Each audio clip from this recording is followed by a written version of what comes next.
জাহান্নামবাসীরা বলবে 4 কারণে আমরা জাহান্নামে এসেছি।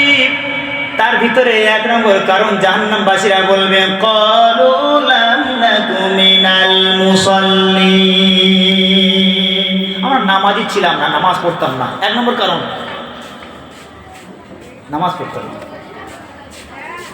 2 নম্বর কারণ জাহান্নামীরা বলবে ওয়ালাম নাকু নুতইমুল মিসকিন ওয়া কুন্না নাখুদু মা'আল খায়িদিন ওয়া কুন্না নুকাযযিবু বিয়াউমিদ্দিন।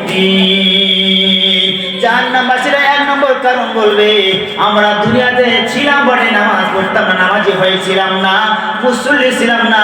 2 নম্বর কারণ বলবে ইতিমদের খাওয়ান থেকে আমরা বঞ্চিত করেছিলাম। এটাই বোঝানোর জন্য এতদূর আসতে হবে। এতিমদের খাওয়ান থেকে বঞ্চিত করলে কোথায় যেতে হবে? জাহান্নামে যেতে হবে। 3 নম্বর কারণ খারাপ ওয়া কুন্না নাখুদু মা'আল খায়িদিন। দেখবেন নি এমন একটা পরিস্থিতি আমাদের সমাজে হয়, কিছু মানুষ তারা এক জায়গাতে গোল টেবিল হয়ে বসে যায়, কিবত কিল্লা শুরু করে দেয়, এ ওর নামে বলে, ওর নামে বলে। আর ঠিক ওই সময় আমি হুজুর গিয়ে আমি ওখানে গিয়ে ওদের সঙ্গে একটু সামান দেই, গিয়ে বলে হ্যাঁ তুমি ঠিকই বলেছ, ওই আপনাদের ওই লাল মসজিদ ইমাম সাহেব তো একেবারে লোকটা অমনি, একেবারে। তাহলে এই লোক কোথায় যাবে? জাহান্নামে। 4 নম্বরে আল্লাহ তাআলা ওই সমস্ত বান্দারা বলবে ও জান্নাতবাসীরা আমরা 4 নম্বরে যে কারণে জাহান্নামে এসেছি, আল্লাহর যে কিয়ামতের দিন আল্লাহ তাআলা যে কিয়ামত ঘটাবেন, এই কিয়ামতের দিনকে আমরা বিশ্বাস করতাম না। এই 4 কারণে আল্লাহ তাআলা আমাদেরকে জাহান্নামায় দাখিল করেছেন। তাই এই 3 কি করতে হবে? ভালো ব্যবহার করতে হবে আমাদেরকে। এই 3 খারাপ ব্যবহার করা যাবে না। কটা প্রশ্ন হলো? 3টে হলো। 3টে তো।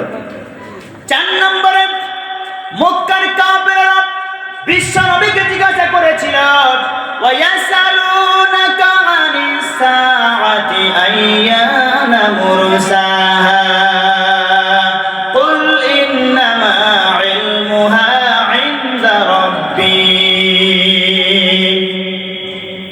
হে নবী, মক্কার কাফেররা, মক্কার মানুষেরা আপনাকে যখন জিজ্ঞাসা করবে কিয়ামত সম্পর্কে, কিয়ামত কবে সংঘটিত হবে, যখনই জিজ্ঞাসা করবে আপনাকে কিয়ামত কবে সংঘটিত হবে, হে নবী আপনি তখন বলবেন কিয়ামত কবে সংঘটিত হবে এটা আমার আল্লাহ জানেন, আমি মুহাম্মদ সাল্লাল্লাহু আলাইহি ওয়াসাল্লামকে আল্লাহ তাআলা কিয়ামতের জ্ঞান দেন নাই। রাসূল জানতেন? আমরা জানি কিয়ামত কবে হবে? কেউ বলতে পারবো না। আমরা কিয়ামত কবে অনুষ্ঠিত হবে, কবে সংঘটিত হবে পৃথিবীর কেউ বলতে পারবেন না, নবীরাও বলতে পারেন নাই। আল্লাহ তাআলা 5টা জ্ঞান নিজের কাছে রেখেছেন। কয়টা? 5টা জ্ঞান পৃথিবীর কেউ জানে না। ওই 5টা জ্ঞান আল্লাহ নিজের কাছে রেখেছেন, কাউকে দেননি আল্লাহ। কেন বলেন তো? এটা আল্লাহর চ্যালেঞ্জ, যে ঘোষণা দিলাম কেউ আছো আমার এই চ্যালেঞ্জের মোকাবেলা করবা? আজও পর্যন্ত কেউ করে নাই। কোরআনে কারীম বলেন ইন্নাল্লাহা ইনদাহু ইলমুস সাআ ওয়া ইউনাজ্জিলুল গায়ব ওয়া ইয়া'লামু মা ফিল আরহাম ওয়া মা তাদরি নাফসুম মাযা তাকসিবু গাদা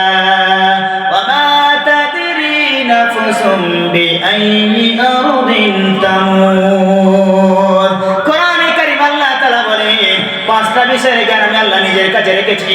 তার ভিতরে 1 নম্বর জ্ঞান যেটা হলো কিয়ামত কবে সংঘটিত হবে, এইটা আমি আল্লাহ ছাড়া পৃথিবীর কেউ বলতে পারবে না। কিয়ামত কবে হবে? 2 নম্বরে আল্লাহ রাব্বুল আলামিন নিজের কাছে যে জ্ঞানটা গোপন রেখেছেন সেটা হলো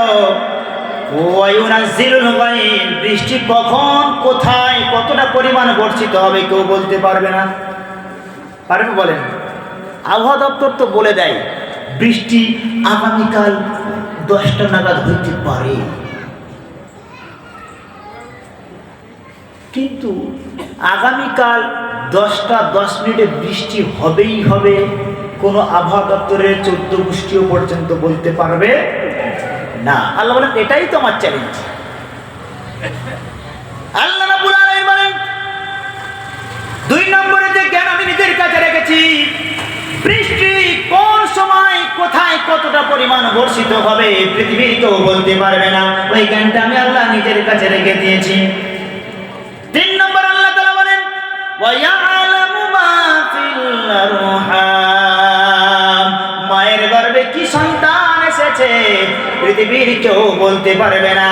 এই জ্ঞান আমি আল্লাহ পৃথিবীর মানব জাতিকে দেই নাই, এই জ্ঞান আমি আল্লাহ আমার নিজের কাছে রেখে দিয়েছি, শুধু পৃথিবীর মানুষের কাছে চ্যালেঞ্জ রাখার জন্য। দেখেন মায়ের গর্ভে কি সন্তান এসেছে এখন তো ডাক্তাররা বলে দেয়, কি সন্তান ডাক্তাররা বলে দিতে পারে, পেটের ফটো করে বলে দেয় তোমার পুত্র সন্তান, কারো কন্যা সন্তান। আল্লাহ বলেন বান্দারে তোরাও আমার জ্ঞানটারে কেড়ে নিবি, এমনই বলেন কি আল্লাহ? আল্লাহ বলেন কিয়ামত পর্যন্ত চ্যালেঞ্জ রইল, পারলে বলে দেখাও মায়ের গর্ভে কি সন্তান এসেছে। যখন সন্তান বড় হয়ে গেল তখন তুমি ফটো করে বলতে ও এ তো পুত্র, এ তো কন্যা। যখন মায়ের গর্ভে এসেছে তখন বলো তো বান্দা দেখি কেমন ডাক্তার হয়েছ, বলতে পারো না।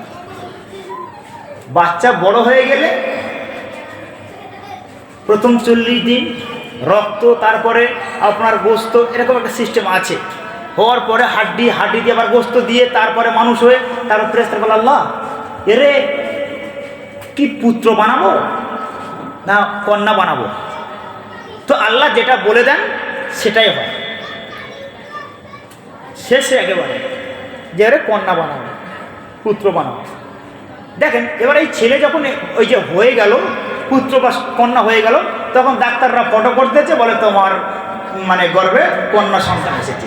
আর যখনই কন্যা সন্তানের নাম যখনই বলে দেয় বাবা শুনে বাবার মুখ একেবারে হুতুম পেঁচার মতো হয়ে গেছে, বলে আমি চেয়েছিলাম পুত্র আর হইল কি কন্যা। মানে কন্যার মেয়ের কথা শুনলে মাথা খারাপ, কিছু কিছু স্বামী আছে মেয়ে হলে মাথা খারাপ, কিন্তু আল্লাহ নিয়ামত। মেয়ে তো আল্লাহ আপনার ঘরের জন্য বারাকা হিসেবে দিয়েছেন, ঘরেতে আপনার মেয়ে থাকলে আল্লাহ বরকত দিবে। একটা কন্যা আল্লাহ আপনার দিয়েছেন, একটা জান্নাত আল্লাহ দিয়েছেন আপনার। 2টা কন্যা দিয়েছেন, 2টা জান্নাত দিয়েছেন। 3টা কন্যা আল্লাহ 3টা জান্নাত দিয়েছেন। কিন্তু মেয়ে হলে আমাদের মাথা খারাপ, একটার পরে 2টা যদি মেয়ে হয়েছে, আরে একেবারে পরপর যদি 2টা মেয়ে হয়েছে আরো মাথা খারাপ একেবারে, বলে আবারও বিয়ে করা লাগবে। কি জ্বালাই করলাম। সন্তান দিবার মালিক তো আল্লাহ, তাহলে সন্তান দিবার মালিক আল্লাহ। এইবার খেয়াল করেন তো 4 নম্বর আল্লাহ তাআলা বলেন ওয়ামা তাদরি নাফসুম মাযা তাকসিবু গাদা। বান্দা তুমি আগামীকালকে অন্বেষণ করবে, কত টাকা আয় করবে, কত টাকা ব্যয় করবে, কি উপার্জন করবে বান্দা, কি তুমি আগামীকাল খাবে বান্দা, তুমি বলতে পারবা না। ও জ্ঞান আমি আল্লাহ আমার নিজের কাছে রেখে দিয়েছি। কেউ বলতে পারবে না আগামীকাল রাত্রে আয় করবো না? আপনি বাড়িতে সব কিছু রেডি রাখবেন যে আগামীকাল আমি এটাই খাবো, কিন্তু হুট করে আপনার বিয়ের দাওয়াত চলে এলো একটা, 6 ছক্কা মেরে দিলেন আপনি। আল্লাহ বলেন এখানটা আমি আল্লাহ বান্দার দেই নাই। 5 নম্বর রব্বুল আলামিন আল্লাহ বলেন ওয়ামা তাদরি নাফসুম বিআইয়ি আরদিন তামুত। আল্লাহ তাআলা বলেন বান্দারে তোমার জন্ম হয়েছে মেডিয়াপুরের লাল মসজিদের গায়ের পাশে, বান্দা তোমার মরণ কোথায় হবে তুমি বলতে পারবা না বান্দা। মেডিয়াপুরের জমিনে তোমার জন্ম হয়েছে, তোমার মৃত্যু আমি আল্লাহ দিল্লির জমিনে রেখে দিয়েছি, কিন্তু বলতে পারবে? বলতে পারবে না। আমি হুজুর আমার জন্ম যেখানে, এখন এখান থেকে আমার অ্যাক্সিডেন্ট হয়ে মারা গেল, তোমার যেখানে মরণ লেখা সেইখানে আমার মরণ হবে, কেউ বলতে পারবে না। এটা আল্লাহ ছাড়া কেউ বলতে পারবে। নিজের কাছে রেখেছেন আল্লাহ তাআলা, যে টাইম নির্দিষ্ট করে আল্লাহ রেখেছেন ওই টাইমে মরণ হবে আপনার, 1 সেকেন্ড এদিক ওদিক হবে না। ফাইদা জা আজালুহুম লা ইস্তাখিরুনা সাআতাও ওয়া লা ইস্তাকদিমুন। এক সেকেন্ড এদিক ওদিক হবে না। তো মৃত্যু কিন্তু আমার আপনার না মনে হবে না, বলেন তো? মৃত্যু হবে না মনে হয়। কেউ মৃত্যুর থেকে রেহাই পাবে না, মৃত্যু পাকড়াও করবে। কুল ইন্নাল মাউতাল্লাযী তাফিরুনা মিনহু ফাইন্নাহু মুলাকীকুম। মৃত্যু আপনাকে পাকড়াও করবেই করবে, মোলাকাত করবে, আপনার সাথে সাক্ষাৎ করবে, কেউ নিতে পারবে না। ওই জন্য মৃত্যুর আগে আগে আমাদেরকে ওইখানে যাওয়ার আগে সামান তৈরি করে নিতে হবে। একদিন তোমার মরণ হবে, তুমি ভুলে যেও না, হবে মাটির বিছানা গো তোমার আসল ঠিকানা। এটা আমরা যদি ভাবতাম, এই কথাটা বাস্তব কথাটা যদি ভাবতাম, তো মনে হয় না আর কিছু করার দরকার নেই, সারাক্ষণই আল্লাহর ইবাদতে পড়ে থাকি। এই আজকে বসে আছেন, এই বিল্ডিং বালাখানা বিশাল, ফেলে রেখে আপনার যেতে হবে মাটিতে, ওইখানে চলে যেতে হবে, কেউ রুখতে পারবে না। ও মৃত্যুর থেকে কেউ রেহাই পায় নাই, পাবেও না। মৃত্যুর 7 চাকা লাগবেই।